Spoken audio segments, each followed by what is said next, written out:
வணக்கம் நேயர்களே, விஷன் 9 டிவிக்காக நான் உங்கள் லக்ஷ்மி நாராயணன். இப்போ நம்ம பார்க்க போகிறது வார ராசி பலன்.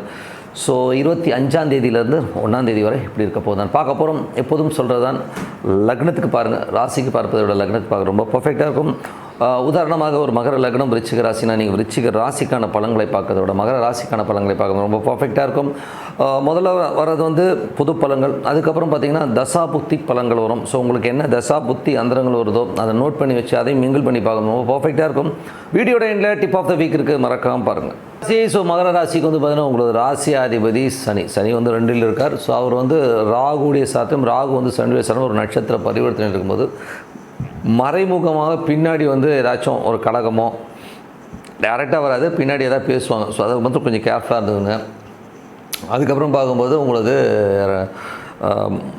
3ஆம் அதிபதி. ஸோ 2ல் வந்து சனி இருக்கும்போது சில நேரங்கள் வந்து கடுமையான சொற்களோ கொஞ்சம் எமோஷனாக பேசுகிற மாதிரி விஷயங்கள் இருக்கும், அது மட்டும் கொஞ்சம் கேர்ஃபுல்லாக இருந்துக்குங்க. 3ஆம் அதிபதியான குரு, ஸோ 12ஆம் அதிபதியான குரு வந்து பார்த்திங்கன்னா 5ல் இருக்கும்போது நிறைய பிரயாணங்கள் மேற்கொள்ளணுங்கிற எண்ணங்கள் வரும். பட் அதில் வந்து என்ன ஒரு சிக்கல்னால், அது வந்து குரு வந்து செவ்வாயோட சாரத்தில் வந்து அது 7ல் இருக்கும்போது பையன் மனைவி சார்ந்த விஷயங்கள் சின்னதாக ஒரு மனக்காயங்கள் வர்றதுக்கான வாய்ப்பு ரொம்ப கவனமாக இருக்கக்கூடிய காலகட்டங்கள். அது மட்டும் கொஞ்சம் கேர்ஃபுல்லாக இருந்துங்க. கொஞ்ச நாள் தான், ஒரு 1 2 இந்த வாரத்துக்கு அப்புறம் அது வந்து மாறிடும். ஏன்னா குரு வக்கரமாக போகும்போது அது மாறுறதுக்கான வாய்ப்பு நிறைய இருக்குது. ஸோ அதனால் கொஞ்சம் பார்த்து நடந்துங்க. அதுக்கப்புறம் பார்க்கும்போது பிரயாணங்களே வந்து கொஞ்சம் சின்னதாக ஒரு அன்கம்ஃபர்ட்டாக இருக்கிற மாதிரி ஃபீலை கண்டிப்பாக ஏற்படுத்தும். ஸோ அதுக்கப்புறம் பார்த்தீங்கன்னா 4 மற்றும் 11ஆம் அதிபதியான செவ்வாய். ஸோ 4 11ஆம் அதிபதியான செவ்வாய் வந்து பார்த்திங்கன்னா உங்களுக்கு வந்து 7ல் இருக்கும்போது தாயார் சார்ந்த உறவுகளோ மூத்த சகோதரர் நண்பர்கள் சார்ந்த விஷயங்கள் ரொம்ப கவனமாக இருக்கணும். அதில் வந்து நம்ம ஒரு எமோஷனோ சின்ன அவமானங்களை ஏற்படுத்துறதுக்கான வாய்ப்புகளும் ரொம்ப கவனமாக. இதனால் வந்து மனைவி கிட்ட வந்து ஒரு கெட்ட பேர் வர்றதுக்கான வாய்ப்புகளும் ரொம்ப கவனமாக இருக்கணும். ஸோ இந்த செக்டாரில் ரொம்ப கவனமாக இருக்குங்க. பார்ட்னர்ஷிப் சம்மந்தமான விஷயம் கொஞ்சம் கவனமாக இருக்கணும் காலகட்டங்கள். அதுக்கப்புறம் பார்க்கும்போது உங்களுடைய லாபம் இருக்குமா, லாபங்கிறது வேறு, மனக்காயங்கள் வந்து கண்டிப்பாக இருக்குங்க. ஸோ அதுக்கப்புறம் வந்து 5ஆம் அதிபதி 5ஆம் மற்றும் 10ஆம் அதிபதியான சுக்கிரன் வந்து 12ல் இருக்கிறனால குழந்தைகளுக்காக கொஞ்சம் வந்து அலைச்சல்கள் இருக்கும். சில பேர் ஆன்மீக சுற்றுலா ஆன்மீக பயணங்கள் போகிறதுக்கான வாய்ப்புகளை நிறைய ஏற்படுத்தும். 6ஆம் அதிபதி மற்றும் 9ஆம் அதிபதியான புதன். ஸோ 6 9ஆம் அதிபதியான புதன் வந்து பார்த்திங்கன்னா உங்களுக்கு வந்து 11ல் இருக்கும்போது நல்ல லாபங்கள், வேலை சம்மந்தமான விஷயம் நல்ல ஏற்றங்கள், நல்ல லாபங்கள், வெளிநாடு பிரயாணங்களில் நல்ல லாபங்கள் வர்றதுக்கான வாய்ப்புலாம் ரொம்ப நல்லா இருக்குது. ஸோ அது ரொம்ப சிறப்பான விஷயங்கள் தான். அதுக்கப்புறம் பார்க்கும்போது உங்களுக்கு 7ஆம் அதிபதி, ஸோ 7ஆம் அதிபதி சந்திரனும் சிறப்பான பலன்களை கண்டிப்பாக கொடுத்துட்றாங்க. ஸோ நல்ல ஏற்றங்கள் நல்ல லாபங்கள்லாம் சிறப்பாக இருக்குது. பட் 7ல் உள்ள செவ்வாய் வந்து பார்த்திங்கன்னா சில நேரங்களும் உங்கள் தாயார் மற்றும் மூத்த சகோதரால் வந்து உங்கள் ஒய்ஃபுக்கிட்ட ஒரு சின்ன அவமானங்களோ மன உளைச்சலோ நண்பர்களால் ஒரு மன உளைச்சலோ வர்றதுக்கான வாய்ப்புகளோ அது மட்டும் கொஞ்சம் கவனமாக இருந்துக்குங்க. 8ஆம் அதிபதியான சூரியன் வந்து 11ல் இருக்கும்போது விபரீத ராஜயோகமாக நல்ல லாபங்கள் நல்ல ஏற்றங்கள்லாம் வர்றதுக்கான நல்ல குரோத் வரதுக்கான வாய்ப்புலாம் ரொம்ப நல்லாயிருக்கு. 9ஆம் அதிபதியான புதன் வந்து 11ல் இருக்கும்போது நல்ல வளர்ச்சி நல்ல ஏற்றங்கள் வருவதற்கான வாய்ப்புலாம் ரொம்ப சிறப்பாக இருக்குது. நீங்கள் வந்து அடுத்த கட்டத்தில் முன்னேறுவதற்கான வெளிநாட்டில் இருக்கிறவங்களுக்கும் ஒரு பெரிய ஒரு லாபங்கள், தந்தையால் நல்ல லாபங்கள் வர்றதுக்கான வாய்ப்புகளும் ரொம்ப சிறப்பாக இருக்குது.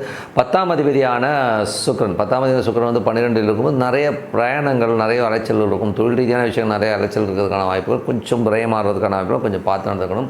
சில பேர் ஆன்மீக பிரயாணங்கள் மேற்கொள்வதற்கான வாய்ப்பும் ரொம்ப சிறப்பாக இருக்குங்க. ஸோ 11ஆம் அதிபதியான செவ்வாய் வந்து பார்த்திங்கன்னா உங்களுக்கு வந்து 7ல் நீச்சமாக இருக்கும்போது கொஞ்சம் கவனம் தேவை. ஸோ இதில் வந்து பார்த்திங்கன்னா சில நேரங்கள் வந்து ஒரு மன உளைச்சல் ஏதாச்சும் வந்து ஒரு சந்தோஷத்துக்காக நண்பரோடு போயிட்டு அவமானப்படுறதுக்கான வாய்ப்புலாம் அதெல்லாம் கொஞ்சம் அவாய்ட் பண்ணிக்கிறது ரொம்ப ரொம்ப நல்லதுங்க. ஸோ இதுவரை பார்த்தது வந்து புது பலங்கள். இப்போ பார்க்க போது தசாபதி வேணும். மகர லக்னமாக இருந்து சூரிய தசாபதியும் சூரியன் 8ஆம் அதிபதி 11ல் இருக்கும்போது திடீர் விபரீத ராஜ யோகங்களை கொடுக்கறதுக்கான வாய்ப்புலாம் ரொம்ப நல்லாயிருக்கு. நல்ல லாபங்கள் நல்ல ஏற்றங்கள் வர்றதுக்கான வாய்ப்புலாம் ரொம்ப சிறப்பாக இருக்குது. மற்றபடி வந்து பார்த்திங்கன்னா ஒரு பெரிய வருமானங்கள் வர்றதுக்கு, திடீர் வருமானங்கள் திடீர் அதிர்ஷ்டங்கள் வர்றதுக்கான வாய்ப்புலாம் ரொம்ப நல்லா இருக்குங்க. மகர லக்னமாக இருந்து சந்திர தசாபத்தி இருந்தாலும் நல்ல வளர்ச்சி நல்ல ஏற்றங்கள் வர்றதுக்கான வாய்ப்பும் ரொம்ப சிறப்பாக இருக்கும். ஸோ ரொம்ப நல்ல விஷயங்கள் தான். மகர லக்னமாக இருந்து செவ்வாய் தசாபத்தி இருந்தாலும் ரொம்ப கேர்ஃபுல்லாக இருக்குங்க. ஸோ தாயார் மற்றும் நண்பர்களால் ஒரு அவமானங்கள் மூத்த சகோதரர் ஒரு அவமானங்கள் வர்றதுக்கான வாய்ப்பு ரொம்ப கேர்ஃபுல்லாக இருக்கும். ஏன்னா செவ்வாய் அங்கே நீச்சமாக இருக்கும்போது இதனால் கணவன் மனைவிக்கு நல்ல ஒரு மன உளைச்சல் வரும். ஸோ கொஞ்சம் கேர்ஃபுல்லாக இருந்துக்குங்க. பார்ட்னர்ஷிப் சம்மந்தமான விஷயம் கொஞ்சம் கேர்ஃபுல்லாக இருக்கணும். மகர லக்னமாக இருந்து ராகு தசா புத்தி அந்தரம் நடக்கும். ராகு வந்து 3ல் இருக்கார். 2ஆம் அதிபதியுடைய ஒரு நட்சத்திர பரிவர்த்தனை இருக்கும். பின்னாடி ஏதாச்சும் கலகங்கள் பண்ணுறது ஏதோ பேசுகிறது மாதிரி விஷயங்கள் இருக்கும். யாரும் நேராக வரமாட்டாங்க, கொஞ்சம் கேர்ஃபுல்லாக இருக்கின்ற ஒரு காலகட்டங்க.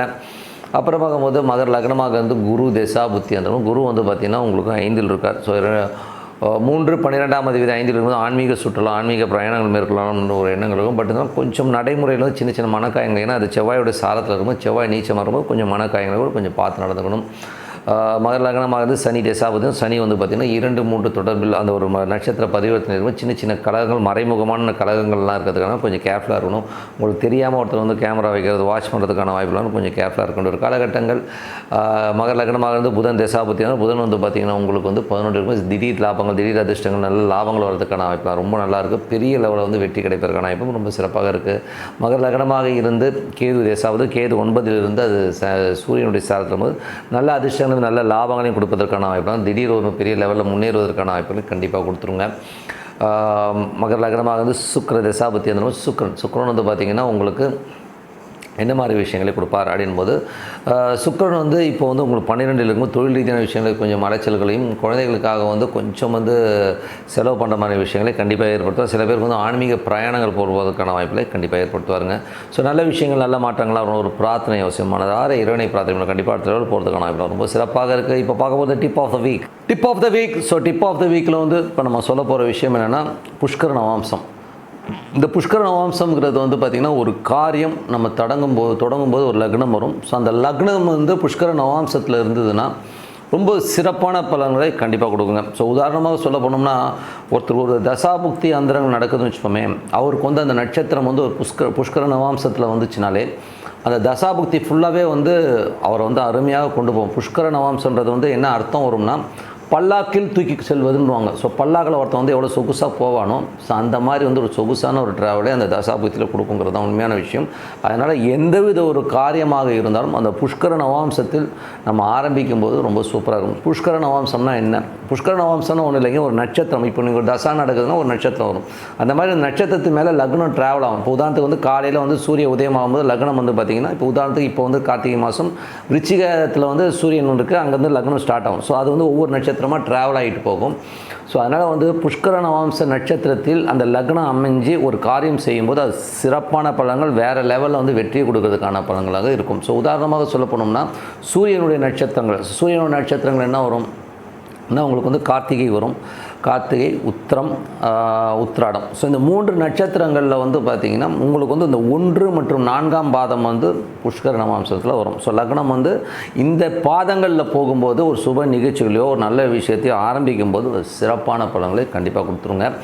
சந்திரன் வந்து பார்த்திங்கன்னா உங்களுக்கு 2ஆம் பாதம். ஸோ சந்திரன் என்னென்ன நட்சத்திரம் வருது? ரோகிணி வருது, அஸ்தம் வருது, அதுக்கப்புறமா திருவோணம் வருது. இந்த 3 நட்சத்திரங்கள் வந்து 2ஆம் பாதம் அப்படி போகும்போது அது வந்து புஷ்கர நவாம்சத்தில் இருக்கிறதா அர்த்தம். நீங்கள் ஒரு காரியம் செய்யும்போது அந்த லக்னம் வந்து இந்த இப்போ சந்திரனில் பண்ணுறீங்கன்னு இவர் 2ஆம் பாதத்தில் போகும்போது அது புஷ்கர நவாம்சம் ஒரு சிறப்பான பலன்களை கண்டிப்பாக கொடுத்துரும்.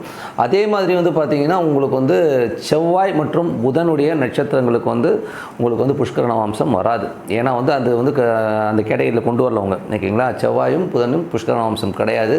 அதுக்கப்புறம் பார்க்கும்போது குரு வந்து பார்த்திங்கன்னா உங்களுக்கு வந்து 2 மற்றும் 4ஆம் பாதத்தில் வந்து வரும். ஸோ 2ஆம் பாதமும் 4ஆம் பாதம் குருடைய நட்சத்திரங்கள் உங்களுக்கு தெரியும். ஸோ என்னென்ன நட்சத்திரம் வரும்போது குரு வந்து பார்த்திங்கன்னா புனர்பூசம் வரும். ஸோ புனர்பூசம், விசாகம் மற்றும் பூரட்டாதி. ஸோ இந்த 3 நட்சத்திரங்களில் வந்து பார்த்திங்கன்னா உங்களுக்கு வந்து 2 மற்றும் 4ஆம் பாதம் வந்து புஷ்கர நவாம்சம். இப்போ லக்னம் வந்து அந்த நட்சத்திரத்தில் 2ஆம் பாதத்துலேயும் 4ஆம் பாதத்தில் வந்து அது புஷ்கர நவாம்சமாக கண்டிப்பாக வருங்க. ஸோ அது வந்து நீங்கள் அதில் ஃபிக்ஸ் பண்ணி ஒரு காரியம் செய்யும்போது ரொம்ப சிறப்பாக இருக்கும். அதே மாதிரி வந்து பார்த்திங்கன்னா உங்களுக்கு வந்து சுக்கிரனுடைய நட்சத்திரம் வந்து பார்த்திங்கன்னா 3ஆம் பாதம். ஸோ 3ஆம் பாதத்தில் வரும்போது அது வந்து சிறப்பான பலன்கள், அது வந்து புஷ்கர நவாம்சத்தில் வரும். சுக்கிரனுடைய நட்சத்திரம் 3ஆம் பாதத்தில் வந்து ஒரு காரியம் செய்யும்போது அது புஷ்கர நவாம்சத்தில் வரும். அது ஒரு சிறப்பான பலன்களை கொடுக்கும். அதுக்கப்புறம் பார்க்கும்போது உங்களுக்கு சனி வந்து பார்த்திங்கன்னா உங்களுக்கு வந்து 2ஆம் பாதம். ஸோ 2ஆம் பாதத்தில் சனியோட நட்சத்திரங்கள் எது வருதோ அது 2ஆம் பாதத்தில் வந்து புஷ்கர நவாம்சத்தில் வரும். அது வந்து ஒரு சிறப்பான பலன்களை கண்டிப்பாக கொடுத்துருங்க. அது மட்டும் இல்லாமல் உங்களுக்கு வந்து பார்த்திங்கன்னா ராகு வந்து 4ஆம் பாதத்தில் வந்து புஷ்கர நவாம்சம் வரும். ராகுடைய நட்சத்திரங்கள் வந்து 4ஆம் பாதத்தில் வரும்போது அதுவும் வந்து உங்களுக்கு வந்து ஒரு புஷ்கர நவாம்சத்தில் போங்க. ஸோ இது வந்து நீங்கள் கடைபிடிச்சிட்டு வாங்க. என்னென்ன நட்சத்திரங்கிறத வந்து நீங்கள் பார்த்துக்கோங்க. ஏன்னா ராகுடைய நட்சத்திரங்கள் எல்லாருமே தெரியும்.